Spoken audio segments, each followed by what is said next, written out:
I always believe in the magic of legacy. Growing up, I watched my father build linen company. Interiors from scratch. His rough hands sketching designs at midnight. His eyes glow with fire I thought would never dim. By the time I was old enough to hold a pencil, I was already tracing his blueprints, dreaming of the day I'd stand beside him, not just as a son, but as a partner. That day came faster than I expected. "You're ready?" Dad said, handing me a folder brimming with client contracts. "Time to stop playing apprentice. You're a Lin through and through." His pride was unmistakable. My heart swelled. I wanted nothing more than to prove myself. We worked side by side for years. Every finished project felt like a joint masterpiece. Every satisfied client a small tribute to our shared dedication. But dreams, like with beneath paint, sometimes hide cracks you can't see until they splinter. It started subtly. At meetings, Dad would cut off my ideas mid-sentence. "That's not how we do things," he'd say, even when I had the data to back it up. When I proposed a digital expansion, an online portfolio, real-time design consultations, he laughed. "People want a human touch, not robots. You're too young to understand." "But times are changing," I argued. "We need to evolve or we'll get left behind." "Evolution doesn't mean abandoning tradition," he snapped. "This business has my name on it. I know it works." There was the shadow I never saw coming. Control disguised as legacy, love entangled with dominance. The final blow came during a staff meeting. I'd spent 3 weeks preparing a pitch to secure a high-profile client. I rehearsed every word, poured everything I had into it, but as I stood to present, Dad waved me off. "Actually, we're going with May's plan," he announced, motioning to my cousin, the golden child, the one who only joined last year, but somehow always landed in the spotlight. I swallowed my disbelief, forcing a nod, even as my hands clenched beneath the table. Later, I confronted him. "Why?" I asked. "Why even let me try if you'd already made your choice?" He didn't meet my eyes. "You're too emotionally invested." May has perspective. A bitter laugh escaped me. "You mean I care too much?" "No," he said softly. "You care in the wrong way." The weight of his words crushed something in me. For years, I believed this business was a bridge between us. But I realized then it had become a battleground. That night, I stood in the empty workshop, the scent of wood and varnish thick in the air. My father's first blueprint still hung on the wall, yellowed and curling at the edges. I ran my fingers along it, remembering the child who once dreamed of building alongside his hero. Tears burned behind my eyes. Love built this place. Love and sacrifice.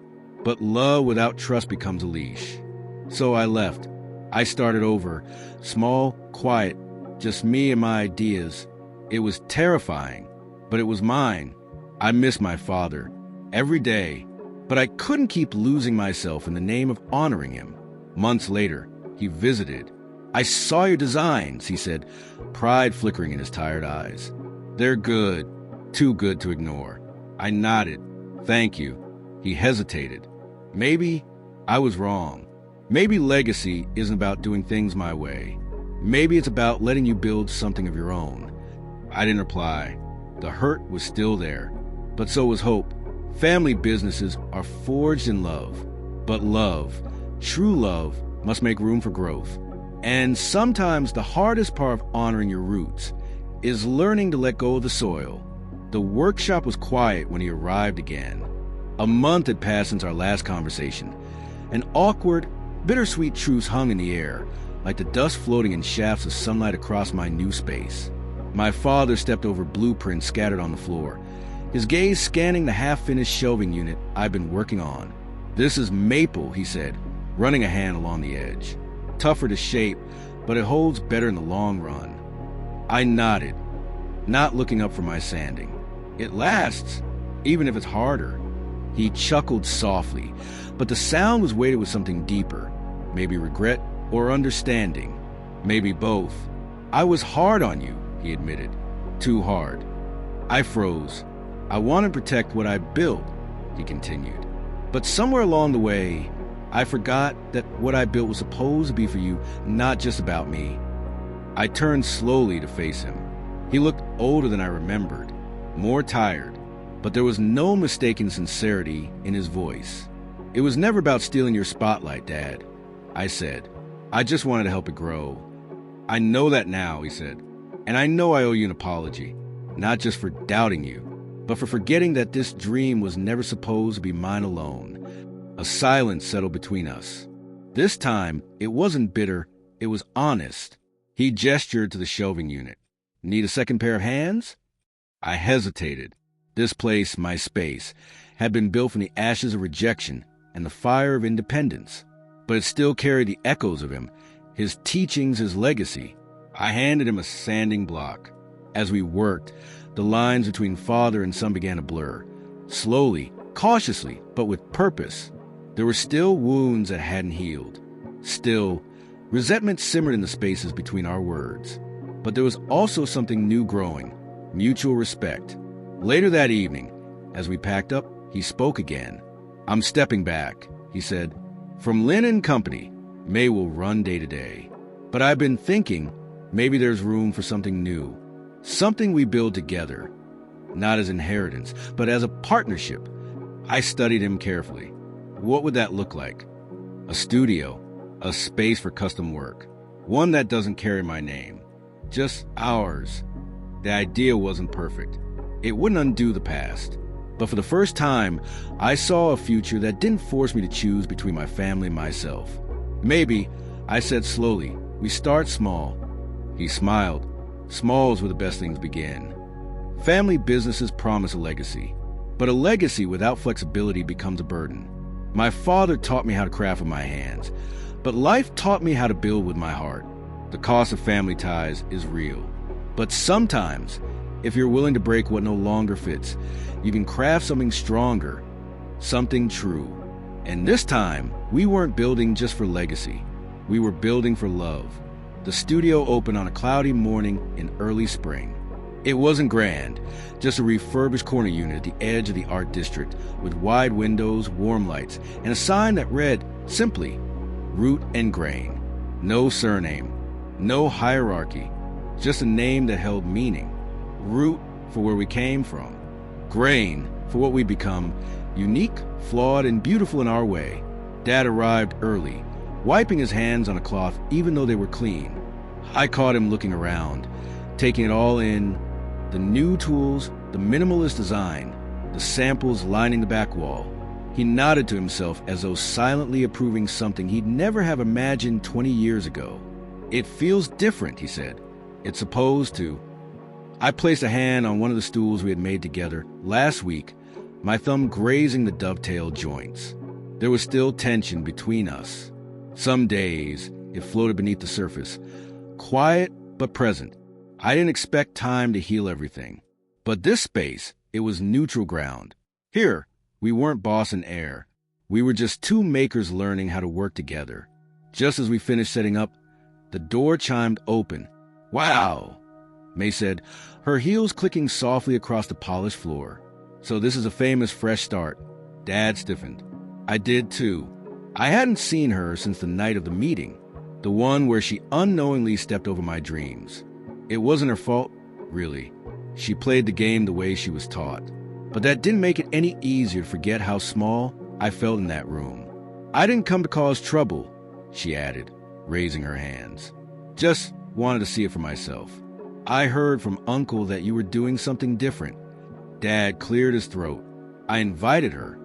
I shot him a glance. You did? She's still family, he said simply. I met May's eyes. They held something I didn't expect. Caution. Vulnerability. You were right back then, she said quietly, about the direction of the business. We're struggling with online engagement.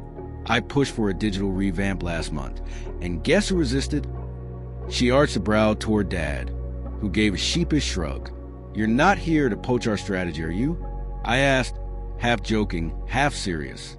No, she said, then added with a small smile, maybe just to borrow your website layout. I couldn't help it. I laughed. So, did she? Something softened between us. I never meant to step on your ideas, she said, tone genuine now. I was trying to prove myself, too. I guess we were all just clawing for space in the same crowded room. I looked at her, really looked at her, and for the first time, I saw not a rival, but someone just like me, trying, hoping, hurting. Maybe we needed different rooms. I replied, to breathe a little. We stood in silence for a moment. Then May wandered toward the workbench, running a hand along a half-finished piece. "You're good, Sue," she said softly. "Better than I realized." Dad chimed in, his voice gruff but proud. He's not the apprentice anymore. I met my father's gaze and saw something new there. Not just pride, respect. That afternoon, we stayed late, May joining us as we drafted out plans for a new collaboration. Custom commissions between Lynn and Company and Root and Grain, marrying tradition with innovation. It wasn't perfect. There were old wounds, still fresh in some corners. But we were talking, listening, building, together. Family is messy. It's love tangled in ego, loyalty shadowed by expectation. But if you're lucky, if you're willing to break, bend, and rebuild, you'll find that the ties don't have to strangle. They can also anchor you. And sometimes, if the grain is strong enough, even broken wood could become art. 5 years later, the bell above the door chimed, a soft and familiar sound that still made my heart lift. Root and Grain had grown slowly, organically. We now had 3 artisans on staff, a waiting list for custom furniture, and our workshop had expanded into the unit next door. But the soul of the place? Still the same. I stood near the window, adjusting a wooden sculpture a local artist had left on consignment. The afternoon sun poured in, casting soft gold across the grain of the centerpiece table Dad, and I built the year we opened. Behind me, the front door creaked open. "Sue!"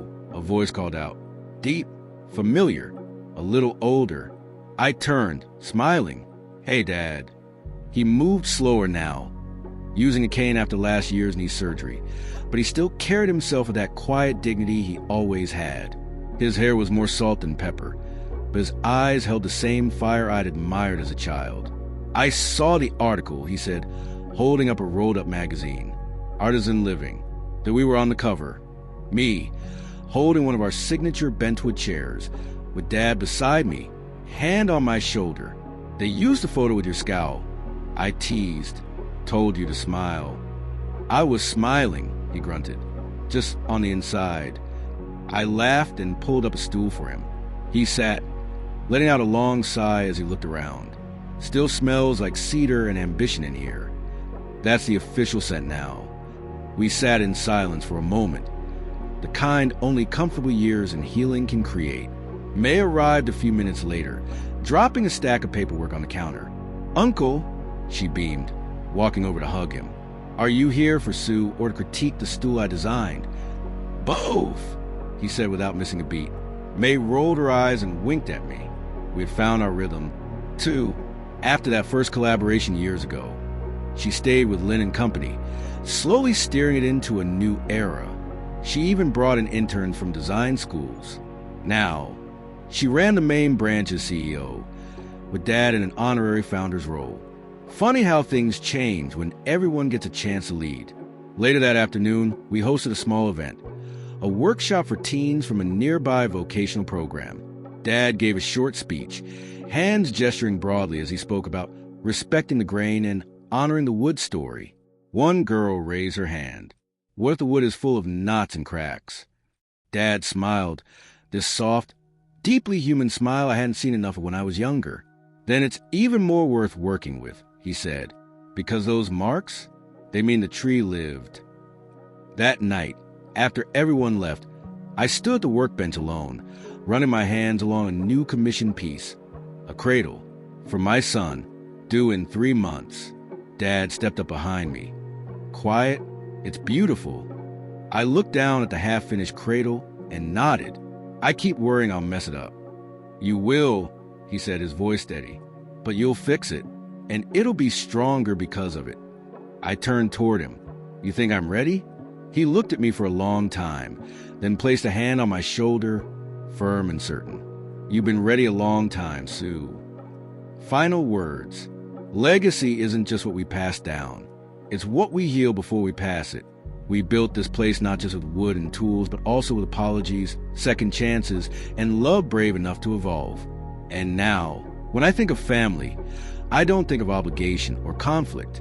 I think of this workshop, of sawdust and laughter, of knots and cracks that made the story richer, of the hands that built me.